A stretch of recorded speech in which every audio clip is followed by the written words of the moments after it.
Olá e bem-vindos. Hoje vamos mergulhar numa das histórias mais chocantes e francamente mais paradoxais do futebol brasileiro recente. Uma história que começa com uma festa enorme, uma celebração, e que acaba num autêntico terremoto nos bastidores de um dos maiores clubes do país.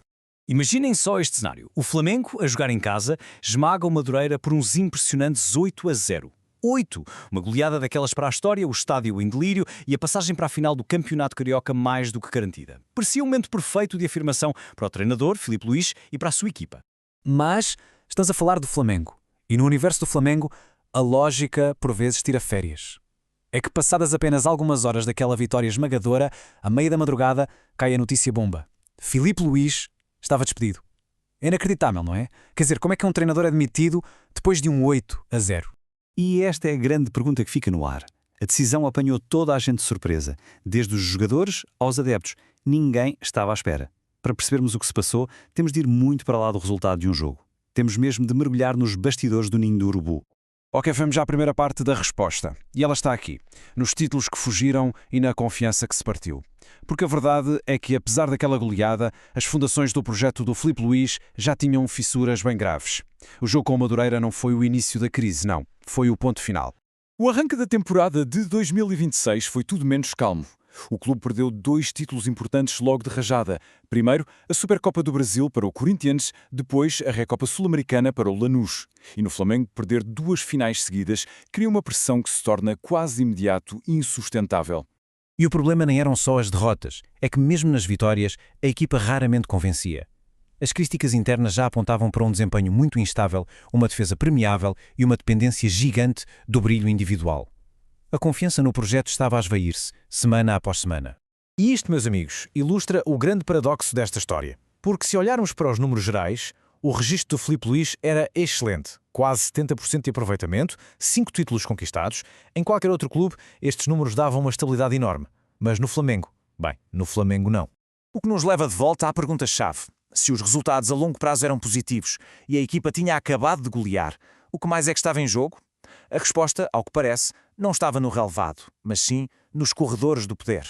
Vamos então à segunda parte da história, que envolve traição e jogos de poder, porque o desempenho em campo era só uma parte da equação. Nos bastidores fervia uma guerra política silenciosa, que estava só à espera do momento certo para explodir.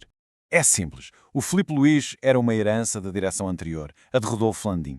O novo presidente, Luís Eduardo Bap, que assumiu em janeiro de 2025, nunca o quis verdadeiramente. Teve, digamos, de o engolir por causa dos sucessos de 2024, mas estava só à espera de uma desculpa, de uma casca de banana para o substituir por alguém da sua confiança. E essa casca de banana apareceu de forma inesperada. A direção descobriu que, ao mesmo tempo que negociava a renovação com o Flamengo, o empresário de Filipe Luís andava em conversas com o grupo do Chelsea. O objetivo? Levar o treinador para o Strasbourg, em França. Para o presidente Mbappé, esta notícia foi a gota d'água. Ele sentiu-se traído e, embora o Filipe Luís estivesse tecnicamente em fim de contrato e livre para negociar com quem quisesse, a percepção interna foi de deslealdade. Foi a justificação perfeita de que o Bap precisava. Naquele momento, o destino do treinador ficou selado. A decisão estava tomada nos gabinetes, mas agora faltava ver a reação. Como é que o balneário e, claro, a gigantesca nação rubro-negra iam reagir a esta bomba? Para os jogadores, foi um choque absoluto. Muitos deles só souberam da demissão pela imprensa depois de terem saído do estádio a celebrar a goleada. O ambiente, que era de euforia total, transformou-se em pura incredulidade. Já a reação dos adeptos foi imediata e sísmica. Nas redes sociais, o volume de menções ao nome de Filipe Luís explodiu, com um aumento de mais de 3.400% da noite para a manhã. O tema dominou por completo o debate desportivo no Brasil. E este comentário de um adepto resume na perfeição o sentimento geral. A fúria não era apenas pela demissão em si, era, acima de tudo, pela forma como foi feita, considerada amadora, desrespeitosa para com o ídolo do clube e reveladora de uma aparente falta de projeto a longo prazo. O que nos leva à fase seguinte. O novo comandante. Com o Filipe Luís fora, a direção não perdeu tempo e avançou rapidamente para um nome que já estava na mira e que sinalizava uma mudança radical de filosofia. O escolhido foi o português Leonardo Jardim, um treinador com um currículo vasto, que inclui um título francês histórico com o Mónaco de Mbappé e que vinha de um trabalho competente no Cruzeiro na temporada anterior. Foi uma aposta clara na experiência internacional. E aqui está a ilustração perfeita da ruptura. O Flamengo abandona o estilo de posse de bola e pressão alta do Filipe Luís, um futebol de ataque, e vira-se para a filosofia do Leonardo Jardim. Um futebol mais reativo, com uma organização defensiva sólida e transições rápidas e mortíferas. É uma mudança de 180 graus no ADN da equipa. Os desafios para o Jardim são, claro, imediatos e enormes. Primeiro, tem de pacificar um balneário em choque e gerir os egos feridos.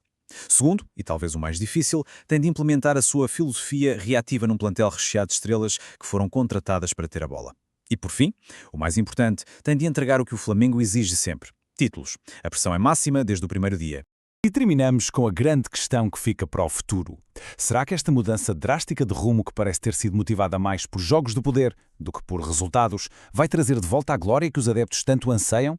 Ou será que os problemas estruturais e as guerras internas no Flamengo são demasiado profundos para serem resolvidos apenas com a troca de um treinador?